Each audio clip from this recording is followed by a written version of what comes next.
Hey, everybody. Welcome back to another episode of the Entrepreneur Rescue Mission. This is a podcast from The Time to Grow, which is the company that Nancy and I run together. And this is our podcast that we now get to do together. So, Yay. we wanted to talk about something really important. As many of you know that have been watching these videos or listening to this podcast, one of our main focuses is LinkedIn, how it should be leveraged, what you should be doing, what you shouldn't be doing. This is something that Nancy has incorporated in her agency. It's something that I obviously incorporate in my coaching and consulting, and it's something that we have highly incorporated into our Time to Grow company, which obviously we have uh, a group coaching program, we have a course, and obviously soon to be an incredible community called the Expert Content Society. And, there's going to be a lot of just great stuff going on. And it's all based around helping people really do the right things on LinkedIn and not the wrong things. And the fact of the matter is, there's a lot of people that don't realize that they actually may be violating the LinkedIn user agreement.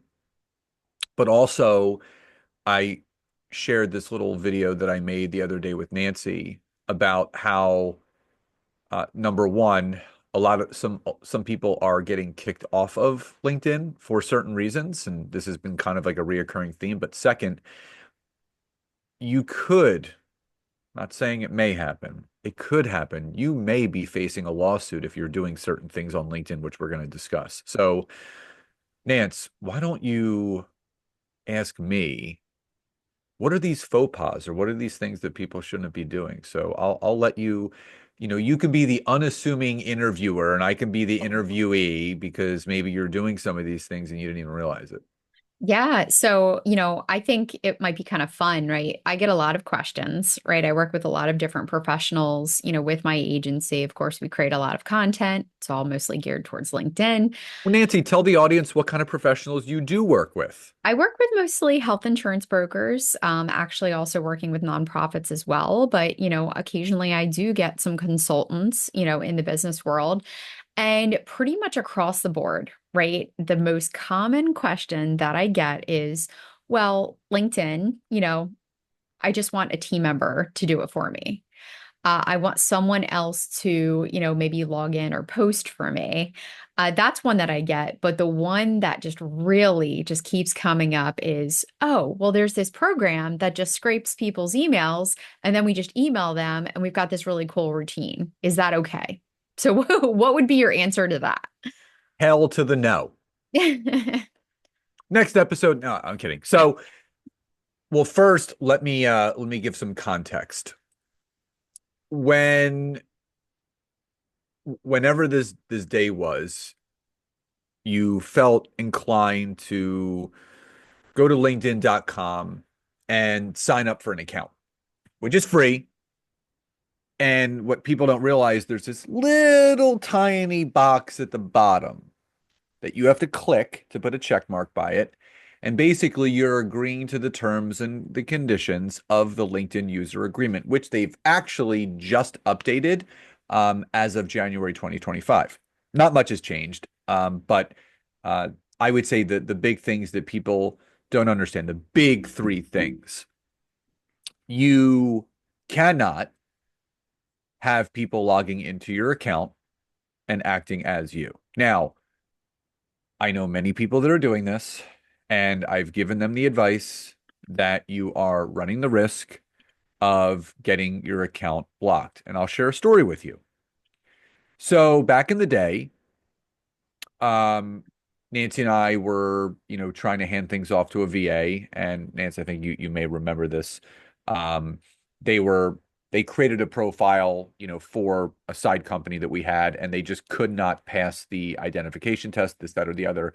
And the fact of the matter is that, people that are messaging and connecting outside of your country. So if you're hiring someone from overseas and they're doing the interacting, they're doing the messaging, they're doing the connecting. It's if LinkedIn catches onto that via tracking any IP address outside of, your local country, you really run the risk of not even getting your account restricted, but getting it blocked.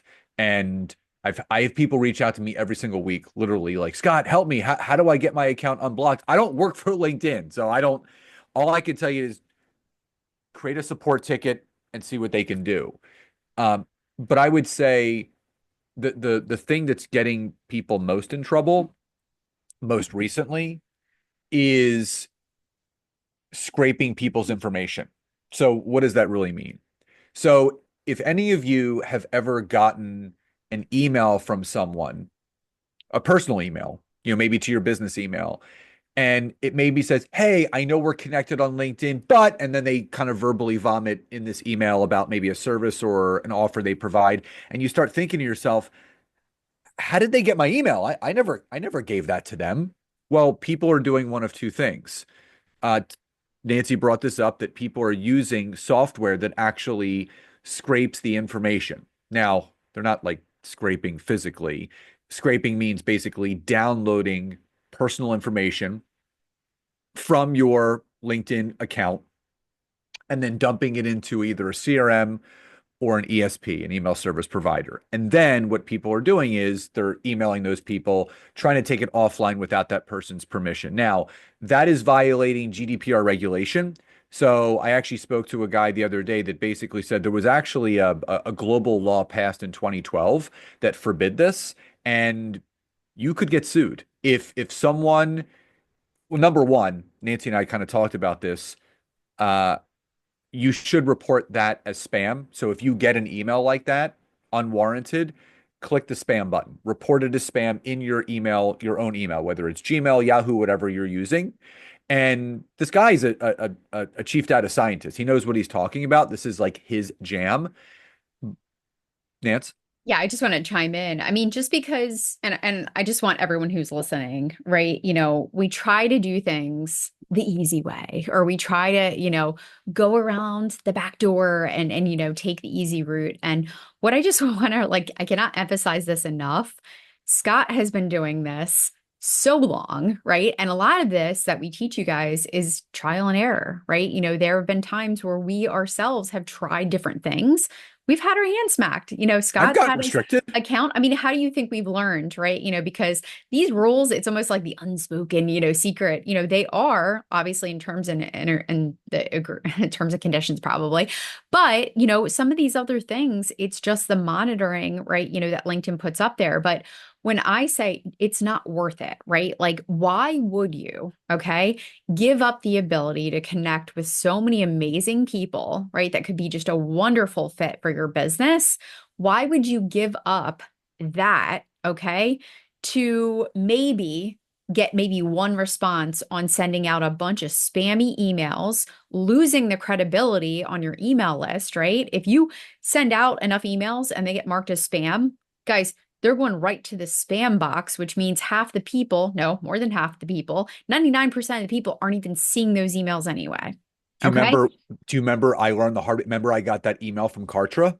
Do you Yeah, remember? well, so, and that's exactly right. We had this whole list. We thought we were so smart. Again, right? We have learned from this, right? We took the whole list, that Scott had and we exported it and we put it into our email service provider and we sent emails, and then a ton of emails, guys, either bounced or they got marked as spam or whatever. Because here's the thing, right? GDPR is not just in the US, it's Global. everywhere. Global. Okay. It's global, which means follow the rules, right? If someone did not give you permission, right, to email them and to contact them in that way, right, it's not okay. So just because these big companies, and I want to give you this example because I reached out to Scott yesterday because I got fired up, right? I love CRMs, I love learning about new tools. And I said, ooh, okay, there's this thing, on Pipedrive where you can connect, okay, it's a CRM and you can connect a Google Chrome extension. I forget what it was called. It was like Sky or something. I don't know.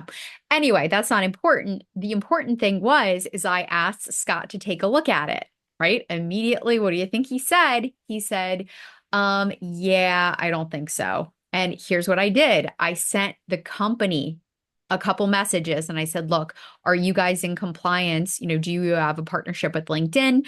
Is this approved by LinkedIn? And they basically skirted around the question. They said, well, no, you do risk having your account getting blocked, by scraping any kind of, third party usage in this way. But, we try to dance around, the guidelines. So, guys, these are big companies, okay? So it might look like, oh, I'm fully going to trust this. I'm going to do this automation and it's going to save me so much time. We are risking, again, such an amazing, powerful lead generation source. And I just get so fired up because all these people still want to do cold calling and do the old dinosaur methods that don't freaking work. So if you replace that with a 15 to 20-minute a day routine on LinkedIn, that's you. Guys, LinkedIn is your personal account. You should be in charge of it. This is representing you. Why would you want to assign a team member to send fake messages or hook some spammy bot, like AI thing that's messaging someone that's not you? Okay. Do you think you're having real connection and great conversations? No, because you're not having them. Two things. Number one, I've reached out to some really big names in the marketing world on LinkedIn. I'm not going to mention names, but I've reached out to them and I've gotten responses back from the account, but not them. It was their assistants. So they have their assistants running their LinkedIn accounts. Now, here's the thing. Nancy always talks about, never let your ego get involved in your business. Now, here's the thing. There's a lot of people that want to be everywhere. They want to be on TikTok. They want to be on YouTube, Facebook, Instagram, LinkedIn. Here's the thing. No matter how much money you are or are not making, no matter how big or small you are as far as, credibility and all of that stuff, if, to Nancy's point, if you're that bigwig, that business owner that really doesn't want to take the 15 to 20 minutes a day to connect with potential power partners or ideal clients, to message people organically, to produce content, and you just want to pass it off to a team member and have them do it for you. In all honesty, if you're already, focusing on other platforms that are working for you, you probably don't need to be on LinkedIn at this point. There's really no point because you're not using it the right way. The second thing that I'm going to say is to Nancy's point about these marketing firms and these companies that tell you they follow the user guidelines of LinkedIn, it's a straight lie. Because any company that's going in and doing things automated for you or scraping information is violating the user agreement. One of my favorite podcasts is the Social Media Marketing Show, and there was a guest on, not going to mention names, and the host was asking this quote unquote LinkedIn expert about, they were talking about LinkedIn newsletters, which, Nancy's got about 5,000 subscribers or so. I have close to 9,000. And they basically asked the guest, well, how do you communicate with these newsletter subscribers? And compliantly, it's all done through LinkedIn. LinkedIn emails them your newsletter editions. LinkedIn sends them notifications that a new newsletter has happened, this, that, or the other. And this LinkedIn expert actually said that they found a tool that basically can download all of the information of their subscribers and then export them into an email listserv.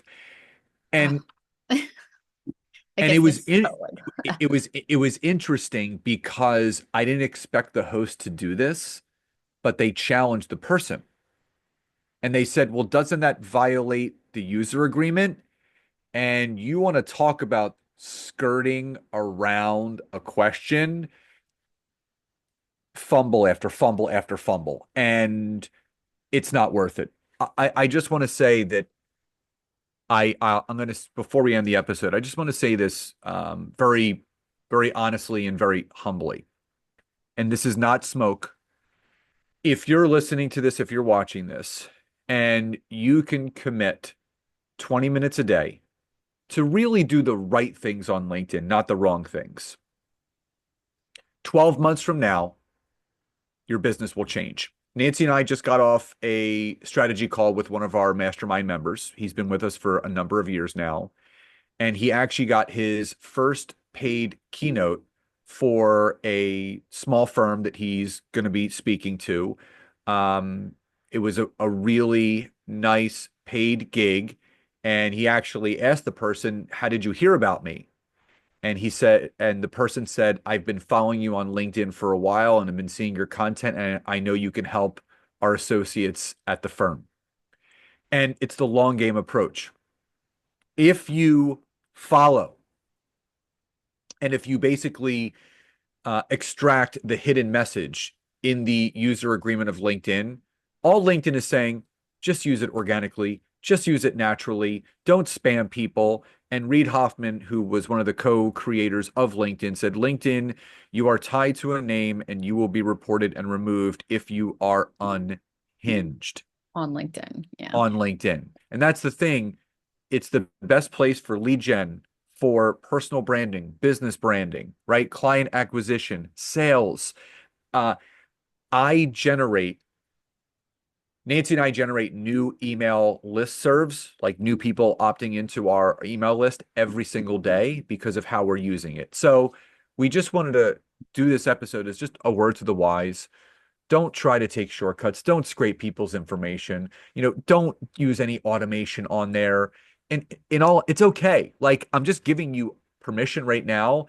If you don't want to do things by hand on LinkedIn, it is completely okay. Just stay on the other platforms that you're on, because it's not worth not only, risking losing your account on LinkedIn, but it may not be the best for you, may not be the best fit for you in the first place. Well, it's not a very good look too. If, Yeah. you're looking to connect with real businesses and professionals, if you're putting all this garbage out there, that's going to hurt your reputation. It's not going to help it.